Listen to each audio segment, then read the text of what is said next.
Yo, what's up y'all? Welcome back to our Roblox Studio series on how to make an obby.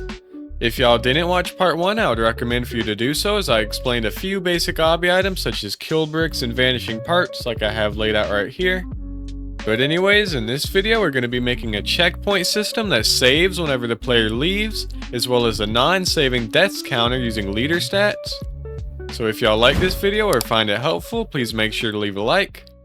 But let's just get right into it. The first thing we're going to need to do is go into our Explorer tab and click the plus sign next to Workspace and insert in a new folder, which I'm going to call Checkpoints using the Properties tab down below. And this is going to hold all our checkpoints for the player to teleport to whenever they spawn in. And to actually make a checkpoint, I'm going to go into the Home tab and click on Part to insert in a new part. And I'm going to take this part and drag it to where I want my first checkpoint to be, which is right here. In the last video, I already laid out a little basic obby. So if y'all didn't do the same yourself, I would recommend you pause and lay out a basic little obby. But with this checkpoint, I'm going to go down into the Properties tab and change the name to Checkpoint 2. And go ahead and move this checkpoint into the Checkpoints folder. Now the reason I'm naming it Checkpoint 2 is because our spawn location is actually going to serve as checkpoint 1. And if you don't have a basic spawn location, you can go into the Model tab and click on Spawn to create a new one. But just to make this look a little bit more like a checkpoint, I'm going to go back into the Home tab and scale it up a little bit so it's like 10 by 10. And what we need to do now is make sure that it's facing the same direction that we want to spawn in. Since I want to spawn facing this way, I can go into the checkpoint and click the plus sign and insert in a new decal to see which direction it's facing. And since it spawned in facing the right direction, I don't need to do anything. But if it spawns in facing this direction or the wrong way, you can click on your checkpoint and press Ctrl R to rotate it a few times, and then check the decal and see if it's facing the right way now. But with that, I'm going to delete the decal and go back to our checkpoint and change the material to neon. And change the brick color all the way white just so it's a little bit more visible. And now that we have our first basic checkpoint, I can go ahead and click on it using the select tool, press Ctrl D to duplicate it, and I'm just going to go ahead and move this to every single level. And with every single level that you move this to, you're going to want to change the name of this checkpoint to checkpoint 3 and checkpoint 4 and so on. And when you're finished, you should have checkpoints counting from 2 upwards until they cover all stages, just like I have right here. And with that, we can start scripting. So in our Explorer tab, I'm going to close out a workspace and find Server Script Service and click the plus sign to insert in a new script. And I'm going to use the Properties tab to change the name of this script to Checkpoint Handler. But this script isn't only going to handle the checkpoints, it's also going to handle the saving and the death count. And in our script, we can start by getting our services, where local data store service is going to be game:get service data store service, and local player service is going to be game:get service players. And next we can actually get our data store, so we can get local data store and set it equal to data store service: get data store. And for the name of our data store, we can just put anything. So I'm going to put Obby tutorial reset 1. And what took me a while when I was learning this script is that you can actually save multiple different things to the same data store using scopes. So for our leader stats, I'm going to set a scope of leader stats, just to distinguish it so we can use the same data store and we can keep things a lot more organized. And what we're going to need to do now is get a function to fire every single time a player joins, so we can get player service.playerAdded, which is an event that fires whenever a player joins the game. We can put :connect, so every single time a player joins, we can remove this last close bracket and put a function, put an open parentheses. And for our variable, we can put just player. And when we drop a line, what we're going to need to do is insert in a new Leaderstats folder into the player, so we can get local Leaderstats equals instance.new folder. And then after this, you can put :player, so it parents it to the player automatically. And then we can drop a line and set leaderstats.name equal to Leaderstats. And just to make sure that these stats actually show up in the player list, you want to make sure that this is all lowercase. And next we can actually insert in our values. So what we can do for this is local checkpoint equals instance.new integer value. And we can put comma Leaderstats to parent it to the Leaderstats. And we can drop a line and set checkpoint.name equal to checkpoint.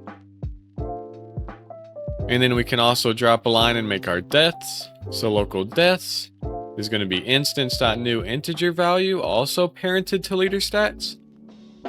And we can change deaths.name equal to deaths. And now with this, we're going to need to actually load our data.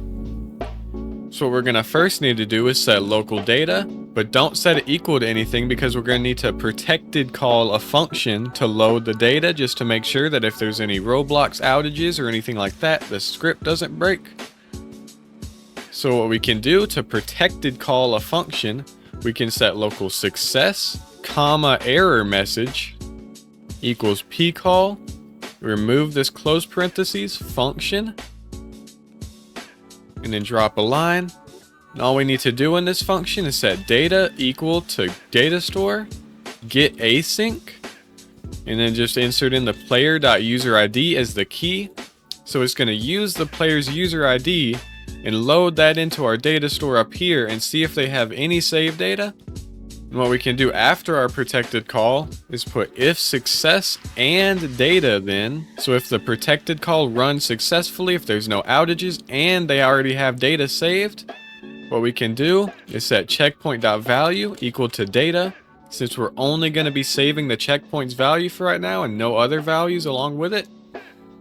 And then we can also put else. So if there's no success or there's no data, we can set checkpoint.value equal to 1 so that they start off on the base spawn location. And then after that, since our deaths value isn't going to save at all, we can set deaths.value equal to 0 outside of this function right here. And what we're going to need to do now is actually create a function every time the player respawns so that we can teleport them to their checkpoint. So we're going to need to make a respawn function. And to do this, we can get player.characterAdded and connect a function to it, just like with our player added. Connect a function, and what we're going to put as our variable is character. So every time the player spawns in, it's going to fire this function and give us the new character. We can drop a line, and the first thing we're going to need to do is wait for the player to load. So we can set repeat task.wait until character find first child humanoid root part. So this is going to repeatedly wait until the character actually has body parts, so it's loaded in. And the main point of this function is to teleport the player. So what we can do is first find our checkpoint out of our checkpoints folder in workspace right here. So we can set local find checkpoint equal to workspace find first child checkpoints. So this is going to be our checkpoints folder right here. And then we're going to need to find the checkpoint based on the checkpoint value right here. So we can put find first child checkpoint, but don't put a number after this.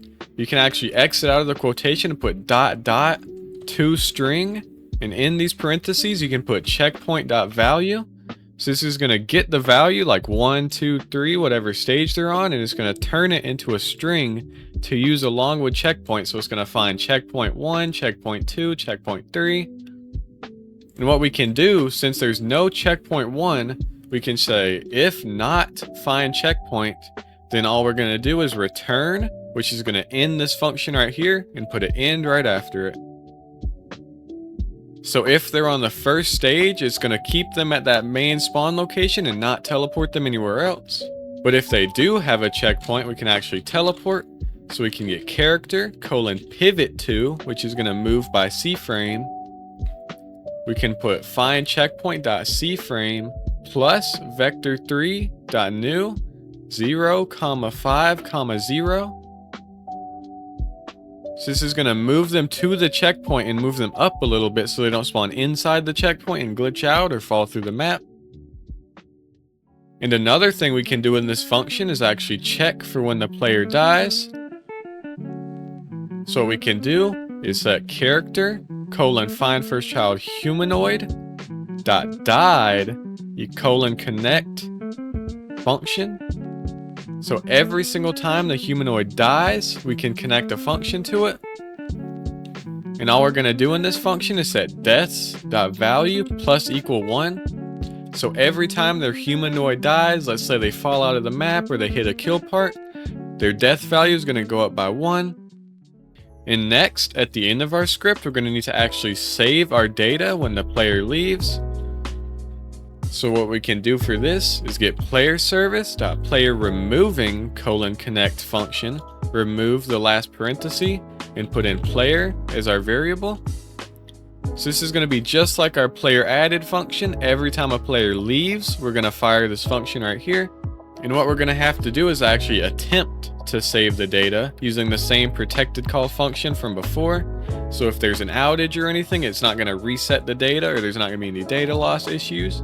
So for this, we can set local data equal to player find first child Leaderstats. Make sure that this is also all in lowercase, just like before. And then in our Leaderstats, we can put find first child checkpoints dot value. So this is going to get the checkpoint value of the player every time they leave. And we can run another protected call to save the data.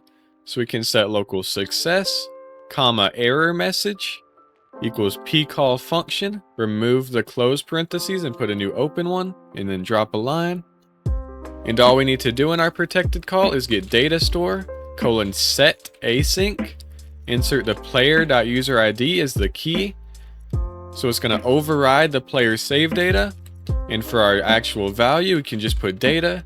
So it's going to use their user ID to save their checkpoint value to the data store up here. And outside of this protected call, just to be more organized, we could put if not success. Then, so if the pcall doesn't go through, let's say there's an outage, we can warn open parentheses and insert in our error message. So let's say like it says Roblox servers are down, it'll warn us of that. So whenever we open the developer console or the output, it'll tell us right here. And next, we're going to need to create a function to actually update our checkpoint value. So what we can do for this is get for index, checkpoint in pairs. And what we're going to do is put an open parentheses and get workspace find first child checkpoints. So our checkpoints folder. And what we're going to do after that is get get children. So we're going to run through our entire checkpoints folder and get the checkpoint value right here. So it's going to give us checkpoint 2, 3, 4, 5, however many you have. We can drop a line. And what we're going to do for each checkpoint is check checkpoint.touched connect function. So this is just like the kill part. Every time our checkpoint is touched, we're going to connect a function and get the check part as our variable. So just like last time, assuming that our check part is a body part such as a leg, we can first get local humanoid equals checkpart.parent find first child humanoid. So this is going to check if it is a player. We can check if humanoid doesn't equal nil then. So if it is a player, we're going to need to first find our player. So we can set local player equal to player service get player from character. And we can send in our character, which is just going to be humanoid.parent. So this is going to basically turn the character model into a player model so we can use it to find our leader stats.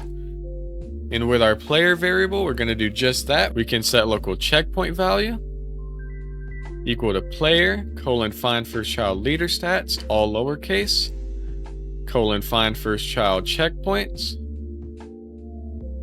And now what we need to do is actually update our checkpoint value. So to do this, we can get local stage number. And this is going to look a little bit complicated, but I promise I'll explain it to y'all as we go. So what we're going to do is set local stage number equal to toNumber, open parentheses, and in these parentheses, we're going to put string.gsub. So what string.gsub does is it gets your full string and it's going to remove a specific string from that string. So it's basically going to turn checkpoint 2. It's going to remove the checkpoint out of that. So it's just going to turn checkpoint 2 into 2. And we're going to use toNumber right here to turn that string 2 into a number so we can update the checkpoint value. So in our string.gsub, our original string is going to be checkpoint.name. And we can put a comma. And for our pattern to remove, we can put quotation checkpoint. And after that, we can put comma and just put 2 empty quotation marks. So this is going to turn checkpoint into empty quotation marks or just remove it completely. And with our stage number, you can optionally check if the player passed the checkpoint already. If you don't want to do this, let's say you're making a tower obby and your player falls. Let's say you want to reset them back to that checkpoint. You can remove this if statement I'm about to make. You can set if stage number is greater than checkpoint value dot value then. So if they're already past the checkpoint, all we need to do is set checkpoint value dot value equal to the stage number. So let's say that you're on checkpoint 4. It's going to change your checkpoint value to 4 instead of 3 or 2. But if you're already on checkpoint 5, it's just going to ignore that completely and keep you on checkpoint number 5. So I'm actually in editing right now after a lot of errors. I've noticed that this string.gsub actually returns an error. So what we're going to need to do in our stage number right here is remove this string.gsub, press Ctrl X to cut it. And right above our stage number, we can actually set local base text equal to our pasted in string.gsub. So this is going to get our number right here. Since string.gsub returns the string and the amount of substitutions it makes, it's actually returning 2 things into toNumber, which breaks it a little bit. So all we need to do in stage number is get toNumber base text instead of our string.gsub. So that's going to make it run a little bit smoother. And you also want to make sure that instead of putting checkpoints right here, you put checkpoint singular. As well as right here in our save data function, you want to change this checkpoints to checkpoint singular. And before you test this out, you actually want to make sure you go to your home tab, click on game settings, click on security, and make sure you have this option checked right here, enable studio access to API services. So this is going to make sure that you can use your data store service while you're in studio. And now we can go ahead and test it out. So in our testing, I've went ahead and completed the first level. You see my checkpoint value is automatically set to 1. So I can walk on this checkpoint and we see that my checkpoint value gets changed to 2. And if I run off the map and die, we're going to see that I respawn on this checkpoint right here. And if I reset again, my deaths value is going to go up by 1. And if I go ahead and finish this level too, I can get to checkpoint number 3. And then once I hit checkpoint number 3, I'm going to go ahead and reset. My deaths counter goes up. And I'm going to respawn on our 3rd checkpoint. But with that, part 2 of our series is finished. Make sure you watch part 3 if you'd like to learn how to add a progress bar to your obby.